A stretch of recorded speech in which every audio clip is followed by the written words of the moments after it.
Herkese merhabalar, hepiniz hoş geldiniz. Bugün sizlere arkadaşlar kendim aldığım Cyrox V8'i anlatacağım. Biliyorsunuz bunun V6 modeli de var. Sadece şey farkı var. Basa basa söyleyeyim. Onun haricinde teknik anlamda herhangi bir fark yok.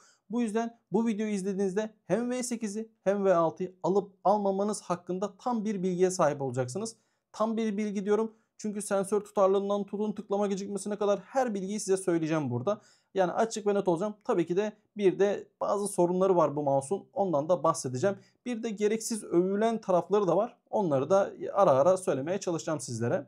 Öncelikle kutu tasarımıyla başlamak istiyorum. Gerçekten kutusu çok güzel ve bu mouse'a premium bir hissiyat verdiği açık ve net arkadaşlar. Tartışmasız olduğunu düşünüyorum. En azından kutu severler olarak ben bu kutuyu aşırı derecede beğendiğimi şimdiden sizlere söyleyeyim.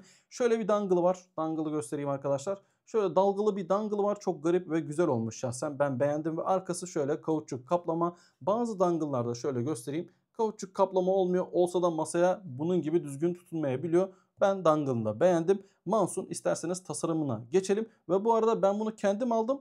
Ve aldım bir kere kullandım. Yani bir kere derken bir kere tamamıyla şarjını bitirdim. Sonrasında sattım. Arkadaşa söyledim videosunu çekebilir miyim diye. Şimdi onun izniyle çekiyorum. Bilginiz olsun. İsterseniz daha fazla lafı uzatmadan şunun tasarımına bir geçelim. Arkadaşlar Cyrox V8 ya da V6'nın tasarımı Lamzu'nun fabrikasından çıktığı söylendiğinden dolayı ki bence de öyle. Şu scroll yapısında hafiften bu Lamzu'nun ikonik deseni var ve sol tarafına geldiğim zaman Cyrox yazısındaki altındaki DPI ışığı da aynı şekilde Lamzu'ya benzer olduğunu söyleyebilirim. Yani Lamzo'nun fabrikasından bence çıkma ihtimali çok yüksek. Neyse bir de şöyle göstereyim. Tuş tıklama yerleri arkadaşlar parmak koyma yeri de mevcut. Onu da göstermiş olalım. Biraz ince belli bir mouse hemen şöyle yan taraflarında sizlere göstermiş olayım. Arkasına çevirip baktığım zaman ise ister büyük ayak ister küçük ayak kullanabiliyorsunuz. İçinden zaten çıkıyor. Yani şeyden bahsediyorum. Skatezlerden bahsediyorum. Burada bir DPI tuşu ve mouse'u açma kapama tuşu mevcut. Genel olarak şöyle baktığımız zaman ise buz kaplama olduğunu görebilirsiniz. Bu buz kaplama arkadaşlar pislik tutuyor mu? Evet tutuyor. Yağlanmayı gösteriyor mu? Evet gösteriyor maalesef. Ama çok güzel bir hissiyatı olduğunu söylemeden geçmeyeceğim arkadaşlar. Şöyle bir de shape'ini göstereyim size. V8'in arkadaşlar arkadan pump yapılmış bir şekilde V6'nın ise ortadan pump yapılmış bir şekilde geliyor. Yan tuşlar ise arkadaşlar ayrık bir şekilde ve sivri olarak geldiğini de söylemek gerek. Şimdi Cyrox'un arkadaşlar teknik veri anlamda 3950 sensör var. PixArt'ın işte Nordic 52840 var. Evet bunları biliyoruz. Yani bunlar artık top seviye olduğunu en azından birçoğunuz biliyor. 3395'te bence çok bir fark var mı? Yani şahsen bence yok. Hatta 3395 sensör benim için daha iyi, daha tutulmuş yani en azından hataları giderilmiş bir sensör. O 3950'de bazen sorunlar çıkabiliyor. En azından MCU ile eşleştirmelerde sorun yaşatabiliyor. Ama burada yani Cyrox V8 ya da V6'da inanılmaz MCU ile tutuşturmalar yapılmış. Sensörde herhangi bir gecikme yok. Zaten grafik olarak size gösteriyor olacağım. Biliyorsunuz bu mouse 8000 Hz ve 4000 Hz destekliyor. Burada önemli olan bunu işlemciniz kaldırıyor mu kaldırmıyor mu? Burada ben 12400F kullanıyorum. 8000 Hz'de %28 işlemci kullanımını gördüm. 4000 Hz'de ise %24 işlemci kullanımını gördüm. Şunu da söylemeden geçmeyeyim arkadaşlar. Ben genelde 8000 Hz mouse'ların hepsini 4000 Hz'de kullanmak zorunda kalıyorum. Çünkü oyunlarda 8000 Hz kullandığım zaman lag'lar meydana geliyor. Yani takılmalar meydana geliyor. Bu yüzden 4000 Hz'de kullanıyorum. Aklınızda olsun i5 12400F ya da benzeri bir işlemci yani benzeri güçte bir işlemciye sahipseniz bu tarz mouse'ları 4000 Hz'de kullanma ihtimaliniz daha yüksek. Cyrox'un switchlerinden bahsetmem gerekirse ana switchler optik omron switch biliyorsunuz sert ve hissiyatı fazla olan switchler. Ben beğeniyorum. Kayıl sevenler genelde beğenmez ama kullanılmayacak derecede değil kesinlikle. Endokor olarak maalesef kostümize denmiş. O yüzden tam bir şey diyemiyorum ama hissiyat olarak tırtı gayet güzel. Yani en azından hissedebiliyorsunuz. Ve basımı da gayet hafif diyebilirim. Yani orta sert. Hafif demeyelim. Orta sert diyelim. Yan tuşlar ise gayet güzel. Basımı gayet yerinde. Ve batması da çok fazla yok arkadaşlar. Şöyle göstereyim. Biraz batıyor ama çok fazla değil. Yani sizi rahatsız edecek seviyede kesinlikle değil. Evet. Şimdi bazı arkadaşlar pre-travel ve post-travel soruyor. Şöyle göstereyim. Onu da şöyle bakalım. Bastım, tıkladı geçti. Bak milim bastırıyorum direkt tıklıyor. Sonra biraz daha bastırdıktan sonra mesafe hareket ediyor. Burada tıklamadan preteral ve posterior tıklamadan önceki mesafe ve tıkladıktan sonraki mesafe bunu soruyorlar. Yani ne olur diye. Eğer buradaki aradaki mesafeler çok fazla oluyorsa arkadaşlar genel kullanımınıza bile etki eder. Aklınızda olsun. İsterseniz daha fazla lafı uzatmadan tıklama gecikmesine geçelim ve sonrasında tıklama gecikme MS'lerini de göstermek istiyorum.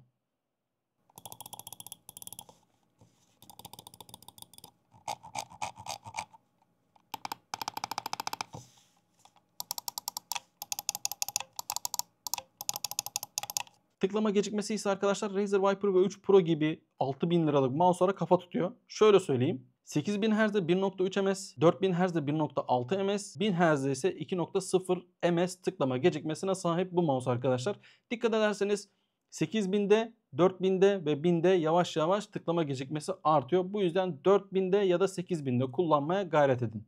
Kullanım süresi olarak arkadaşlar bu mouse 250 mAh'lık pille geliyor ve yaklaşık ben bunu 3-4 gün kadar 4000 Hz'de rahatlıkla kullanabiliyorum. Yani ortalama olarak da 30 saat falan ediyor.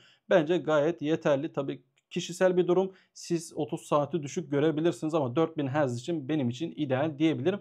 Ağırlık olarak ise arkadaşlar bu aralar çok aldatmaca yapılıyor. Şöyle göstereyim. Ben küçüklerini taktım. İlk önce büyüklerini takmıştım. Sonra küçüklerine geçtim. Küçüklerinde bile arkadaşlar ölçtüğümde 40-41 gram kadar geliyor. Kutusuna baktığınız zaman ise 36 gram yazıyor. Artık bu şöyle herhalde. Hani skatezleri takmadan önce 36 gram ki böyle bir kullanım söz konusu değil. Skatezleri taktıktan sonra ise 40 gram oluyor. Kutusunun yanına yazıyor 36 artı 3 diye ama bu biraz sanki aldatmacaya artık giriyor ki bunu birçok şirkette yapmaya başladığını söyleyeyim. Yani buna pek fazla aldanmayın. Bu mouse aslında 40 gramlık bir mouse. En önemli konuyu sona bıraktığım şey konusu arkadaşlar. Elinize uygun olmayan mouse'u kesinlikle almıyorsunuz. Öncelikle Cyrox V8'i anlatayım sizlere. Arkadan pump şeklinde yani Pulsar X2H'ın minisi olarak düşünebilirsiniz. Eğer bu tarz mouse'ları seviyorsanız. V6 ise arkadaşlar ortadan pump şekilde yani Hitscan'le birebir aynı olduğunu da düşünebilirsiniz. Şöyle göstereyim. Bakın nasıl ortadan bir pump var. Bir de buraya bakın arkadan bir pump var. Eloshade.com'dan baktığın zaman Cyrox V6'nın Hitscan'le neredeyse birebir aynı olduğunu düşünebilirsiniz. Hatta görebilirsiniz. Niye bunu söylüyorum? Bazı ufak tefek farklılıklar var. Mesela şu parmak koyma yeri Cyrox'ta maalesef bu Hitscan'de var.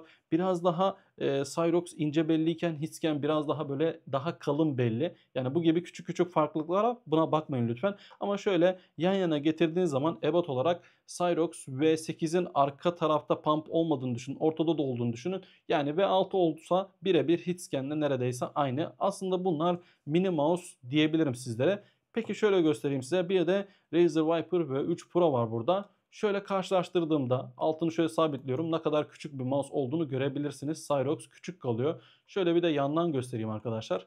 Bakın baya baya küçük bir mouse olduğunu görebilirsiniz Cyrox'un. Şöyle bir de şöyle göstereyim size. Bakın şöyle alt dipten de tutturduğunuz zaman baya baya bir fark oluyor Razer Viper V3 Pro ile. Yani aslında orta ebat istiyorsanız yani G Pro X2 ya da Razer Viper V3 Pro gibi arıyorsanız arkadaşlar Cyrox modeli kesinlikle size uygun değil. Ama Hitscan tarzı bir mouse yani mini mouse denemek istiyorsanız da Cyrox V6'yı alabilirsiniz. Ortadan yumurta şeklinde istiyorsanız genelde universal olan odur.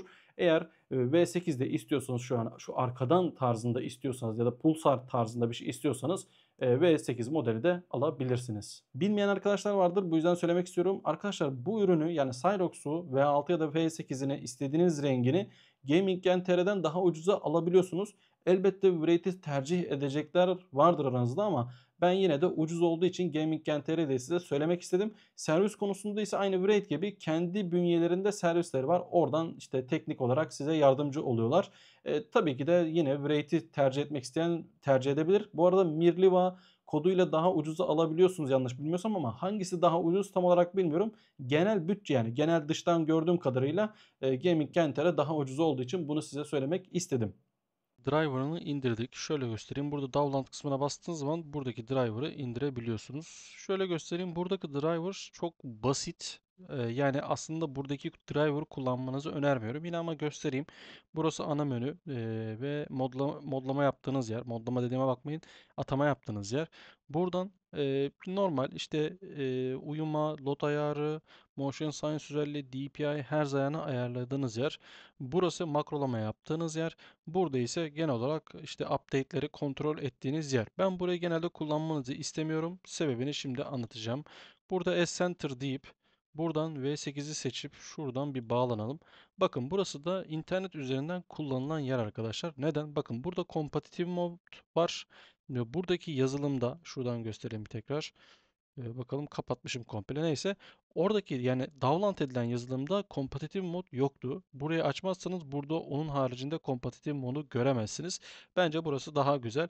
Aynı şekilde burada da yine makrolama yapabildiğiniz, DPI'yi seçebildiğiniz, polygrade yapabildiğiniz, load ayarını yaptığınız 0.7 mm 3950 sensörden dolayı ve uyumayı ayarlayabildiğiniz bir yer var. Sonra setting kısmı da aynı şekilde burada da işte update güncellemeleri görebilirsiniz.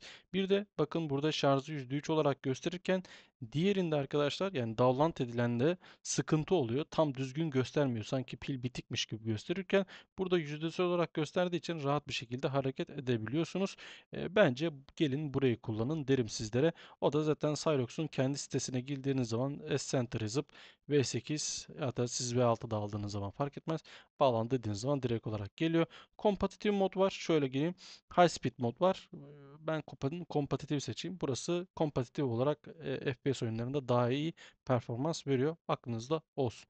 Yazılım kısmı da bu kadardı. Şimdi eksi ve artılarından bahsedip bu mouse'u bitirmek istiyorum. Bence bu mouse çok mükemmel. Fiyatına baktığım zaman, kutu tasarımına baktığım zaman, verdiği statlara baktığım zaman çok mükemmel bir mouse. Ama abartılar var mı? Var. Buz etkisi güzel. Evet buna katılıyorum ama pislik, kir, yağ belli etmiyor, tutmuyor diyorlar. Bu yanlış arkadaşlar. Şurada şöyle özellikle silmedim. Yani burada kir tuttuğunu görebilirsiniz ya da yağ izi olduğunu görebilirsiniz. Şöyle yansıtmaya çalışıyorum ama çok belli olmuyor maalesef ve gösteremedim de size.